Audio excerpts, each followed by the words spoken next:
Assalamualaikum warahmatullahi wabarakatuh. Sadarkah kita bahwa ada sebuah fenomena unik yang terjadi pada masyarakat milenial atau mungkin kepada diri kita sendiri belakangan ini?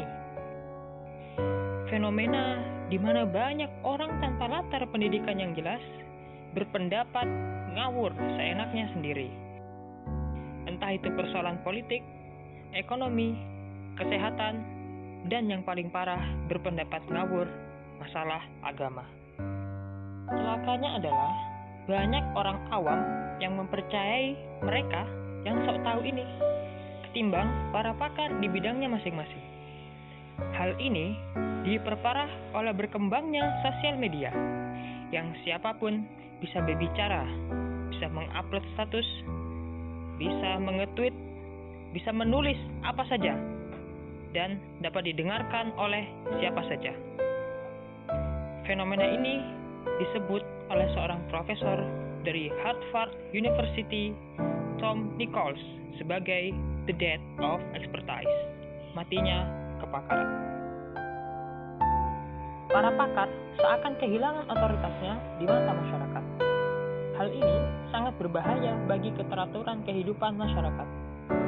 Padahal, kehidupan ini tidak bisa dilepaskan dari seorang pakar dalam berbagai aspeknya.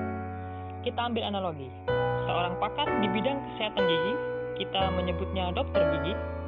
Bila sakit gigi, otomatis kita akan mendatangi dokter gigi dan bukan orang lain. Kita bayangkan, apabila kita sendiri tiba-tiba merasa sakit gigi teramat berat.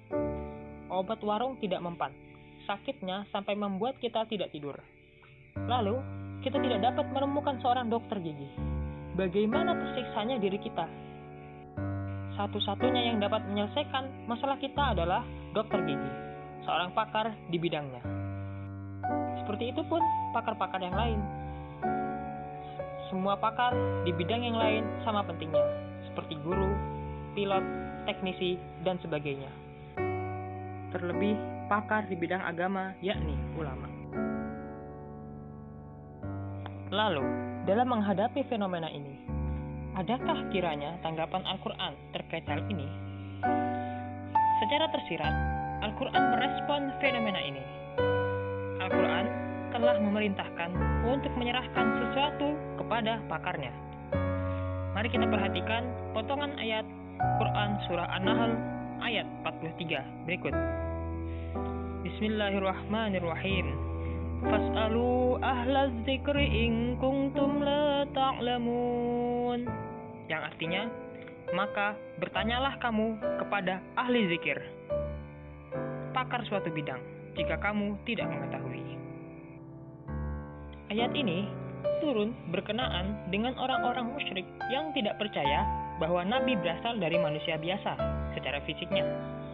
Jika memang membawa pesan Tuhan, seharusnya Nabi berasal dari malaikat atau serupanya, bukan dari manusia biasa. Begitu lebih kurang pikir orang-orang musyrik. Al-Quran pun membantah mereka, namun bukan dengan menjelaskan faktanya secara langsung, melainkan dengan perintah untuk bertanya kepada ahli zikir, yakni pakar, terkait hal ini. Ulama bersepakat bahwa ahli zikir dalam ayat ini yang dimaksud adalah pemuka agama Yahudi dan Nasrani, karena mereka adalah pakar di bidang agama-agama sebelumnya dan pakar di bidang sejarah para nabi-nabi terdahulu. Bila kita perhatikan asbabun nuzul dari ayat tersebut, terkait masalah langit saja, Al-Quran tidak langsung memaparkan penjelasannya, melainkan dengan perintah bertanya kepada pakarnya.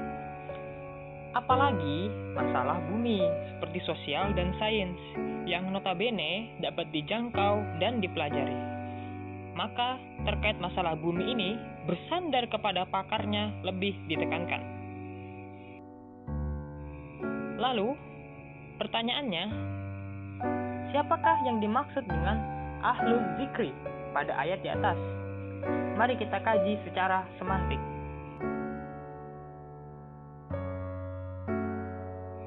Kata ahlun memiliki banyak makna, bisa bermakna dekat, keluarga, atau berkesinambungan.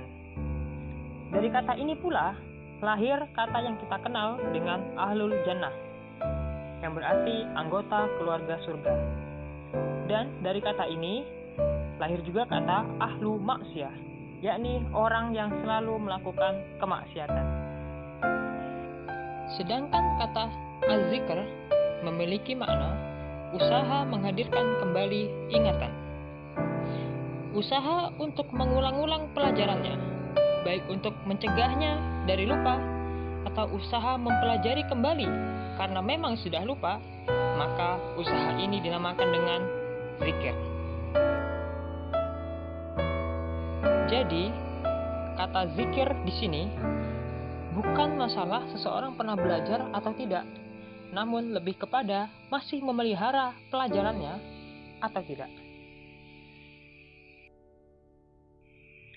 Penggabungan atau idofah dua kata ini menjadi ahlul zikr mengisyaratkan orang yang selalu dan dikelilingi oleh kegiatan zikr. Mengingat, baik mengingat dengan bacaan atau karena sering melakukan, seperti dokter yang selalu melakukan pencabutan gigi sehingga ilmu mencabut gigi sudah ada di luar kepalanya. Inilah yang dimaksud dengan ahlul zikr. Seorang pakar bukan seorang yang hanya berusaha memelihara ingatannya sekali, praktek sekali, lalu selesai. Melainkan, ia yang terus-menerus tanpa putus berkecimpung dalam suatu bidang hingga ia mahir. Maka dari itu, pengalaman atau jam terbang seseorang menjadi pertimbangan apakah orang tersebut pantas diserahkan urusan yang kita tidak ketahui. Pada dunia modern, hal ini dapat dibuktikan dengan adanya sertifikat atau ijazah di bidang tersebut. Setelah mengetahui siapa yang disebut dengan pakar, Al-Quran memerintahkan kita untuk menyerahkan kepada pakarnya sesuatu yang kita tidak ketahui. Lalu, apa hal yang kita tidak tahu? Tentu saja sangat banyak sekali. Mafhum mukhalafah atau pemahaman lain dari ayat ini adalah melarang kita untuk melakukan sesuatu secara ngawur tanpa ilmu. Janganlah mencabut paksa gigi Anda dengan tang jepit jika tak ingin hal buruk lain terjadi. Datang saja kepada dokter gigi, maka ia akan melakukan tugasnya dengan baik, dengan penuh ilmu dan pengalaman. Pesan lainnya lagi dari ayat ini adalah kita tidak boleh mempercayai dan menyandarkan urusan kita kepada seseorang yang bukan pakar di bidangnya. Seperti contoh, terkait COVID-19, kita lebih mempercayai orang-orang di sosial media yang mengatakan bahwasannya COVID adalah konspirasi, COVID adalah bohong dan tidak ada.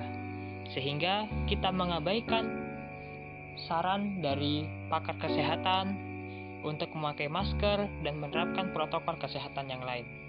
Hal ini alih-alih membawa kita kepada keteraturan kehidupan, malah membahayakan diri kita sendiri.